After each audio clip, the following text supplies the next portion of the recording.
Good morning, everybody. Thank you so much for having me here. It's a real honor to be representing the Adventure Travel Trade Association here today and to share how we see adventure travel and how, listening to what the Right Honourable just was talking about, how adventure can really support a lot of those visions for Nepal's tourism future here too.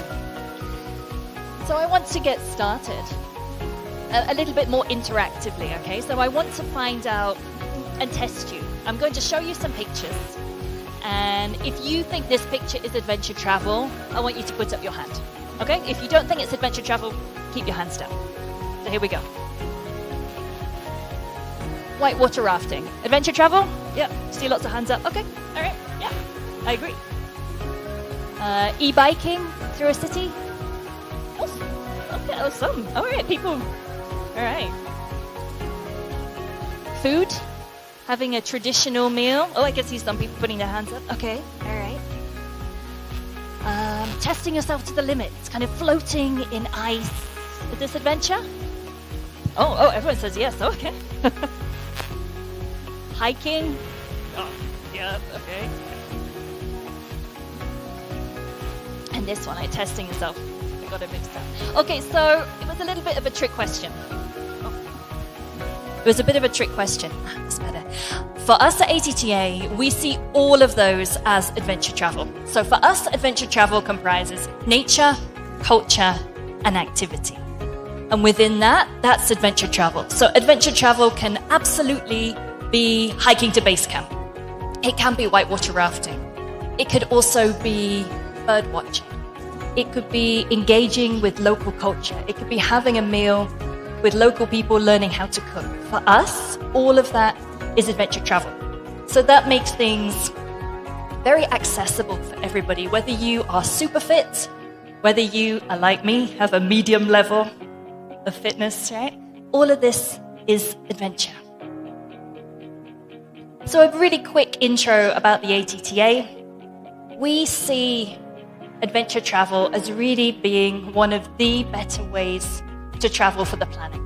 Because not only are you protecting nature, not only are you protecting local people there, the culture, but you're also giving an economic incentive for people to protect nature and to protect culture.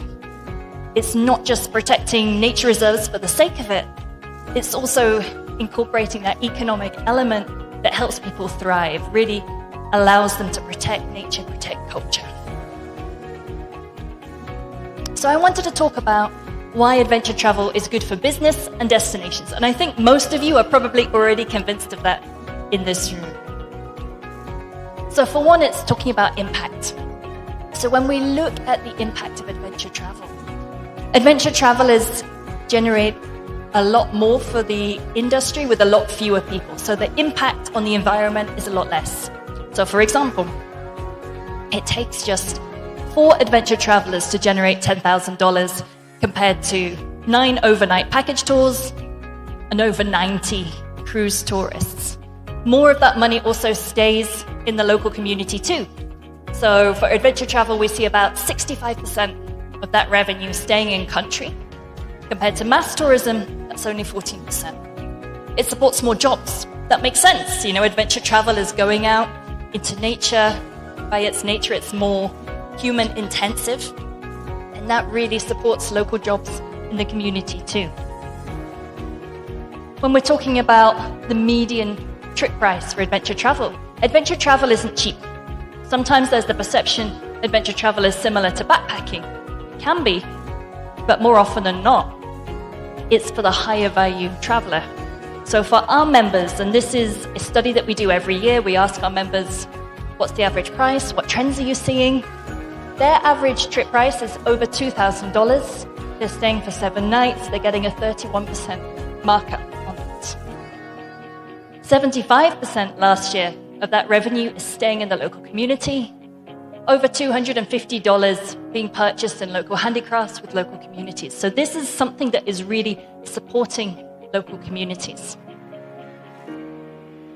Last year, we did a study about adventure travel and what's the whole market size. And what we found, really excitingly, is that globally, 67% of travelers are open to adventure. Now, that doesn't mean, again, that they're all out whitewater rafting, hiking up steep mountains, but that they are open to adventure. They incorporate some kind of adventure element within inside that itinerary. So from 30% adventure intensives, that's now expanded to 40%. And the exciting thing is that adventure has really gone from beyond a niche. You know, when we started out the ATTA 20 years ago, adventure was more of a niche. And now it's mainstream. And we really see that adventure travelers have a lot more of a curious mindset. They want intention, they want meaningful experiences, they want connection. It's a huge market. So in our market sizing last year, we found that adventure travel globally is worth now over $1 trillion. By 2032, that's set to exceed $2 trillion. So it's really not niche. I think we can see, you know, as we moved out of the pandemic, okay, we have another conflict here now, but pre-pandemic challenges are coming back. You've got over-tourism in certain places. And this is globally, right? You have tension between locals and tourists, whether that's in Barcelona, whether that's in Bali. And you have lots of younger people still leaving rural areas, going to the major metropolitan areas. We see adventure travel really being able to address these issues when it's really implemented strategically. And we call it the 3Ds. So you're diversifying the source markets. You are dispersing travelers throughout the country, which then gives young people the reason to stay in those rural areas. And you're deepening the experience. We just said, you know, adventure travelers are looking for a deep, immersive experience. And that's what adventure travel can do. So for us, we see adventure travel being super powerful. You know, it's driving spend, it's driving destination appeal. You have these highly engaged audiences with you, and they're looking for local experiences, for meaningful, for sustainable. Because of course, for adventure travel, sustainability is key. Without nature, you can't have adventure travel. So that was a little bit why adventure travel, and I think you were convinced before I even spoke. Let's dive into a bit who are adventure travelers. And again, this is some of our research. So back to this 67% number again. Who are adventure travelers? We find them broken down into 4 main categories. So the first, adventure intensives. So these are really the ones who do the hardcore hiking, who want to do adventure activities every single day. Then you have 14% nature enthusiasts. These are the ones who are looking for those wildlife experiences. 27% are cultural explorers. And it's interesting, right? Because this is actually the largest section. Culture plays such an important role for our members, for adventure travelers. It isn't just the experience. They want to know the meaning behind it, the context, the people, those local traditions. And then 12% experience samplers. So they mix it up. Sometimes they're going for nature, sometimes they're activities, sometimes they want to do the hardcore adventure. If we're talking about how are they traveling, in Asia, it's mainly in groups and in couples.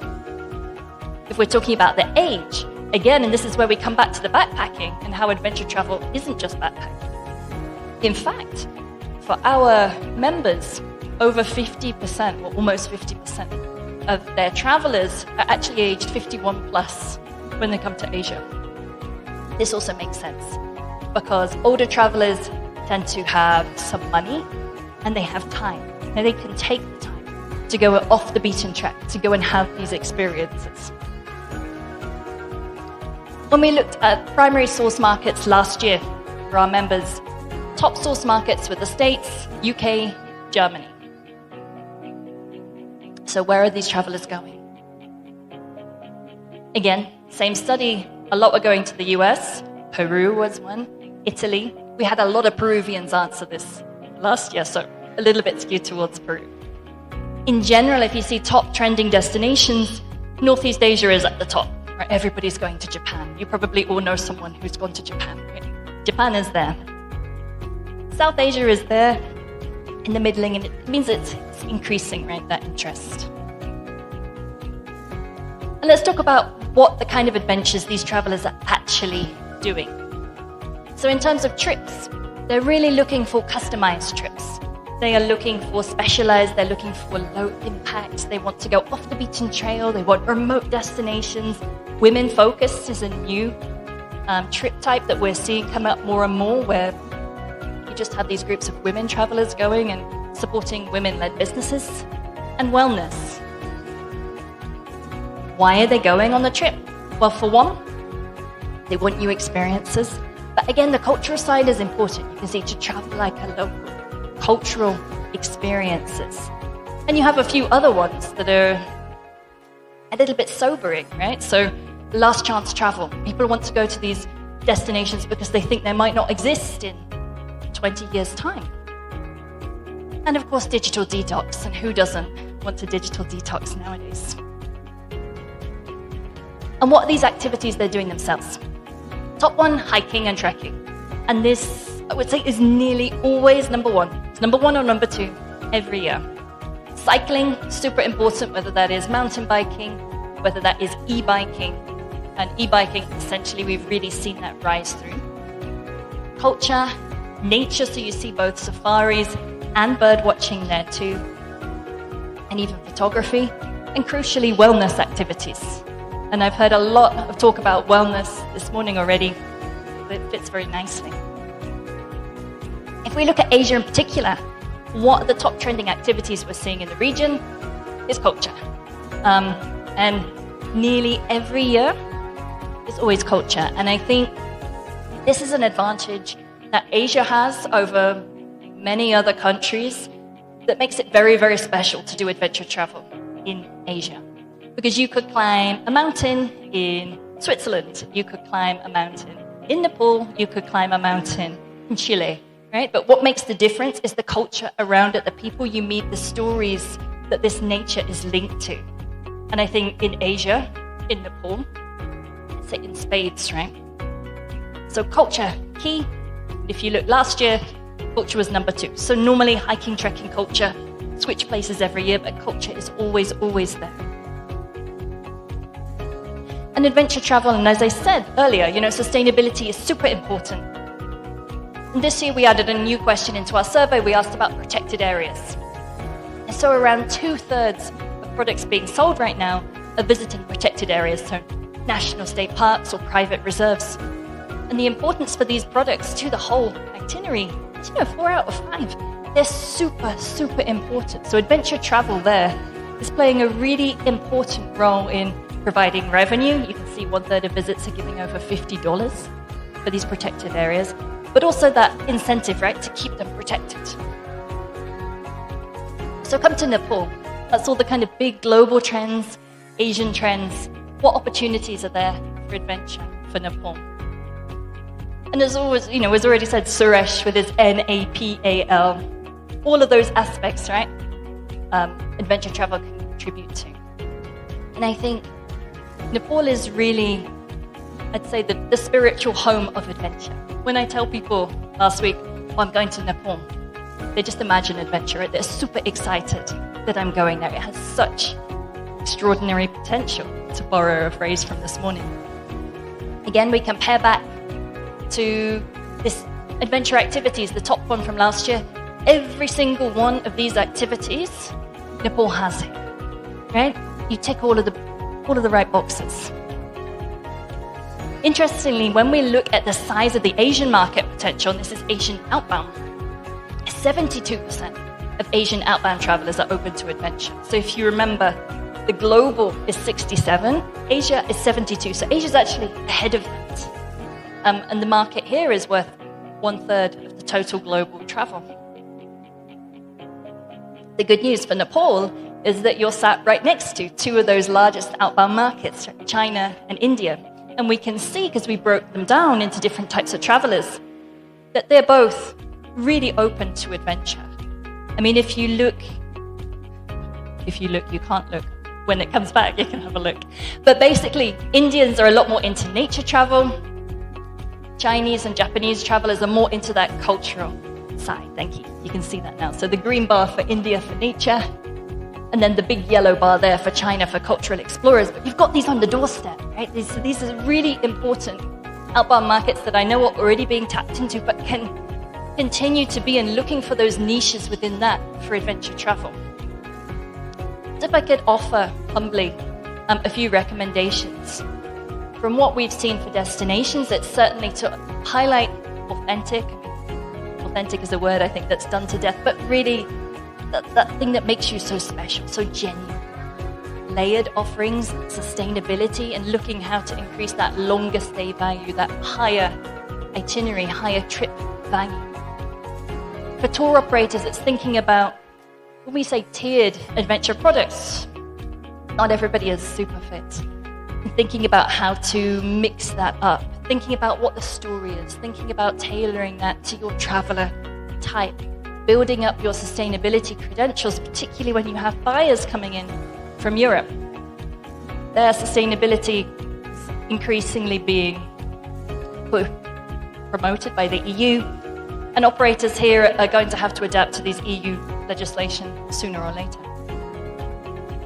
So if I wanted to end with kind of 3 main takeaways for you. 1, that adventure travel potential is huge. 1.2 trillion globally now. That's going to grow to 2 trillion by 2032. The second is that the majority of these outbound Asian travelers are on Nepal's doorstep. They're here, they're ready. And the last one is just that role that adventure travel can play, that it can protect a destination's protected areas and give an economic incentive to do so. So with that, I'd like to thank you very much. Thank you for having me here.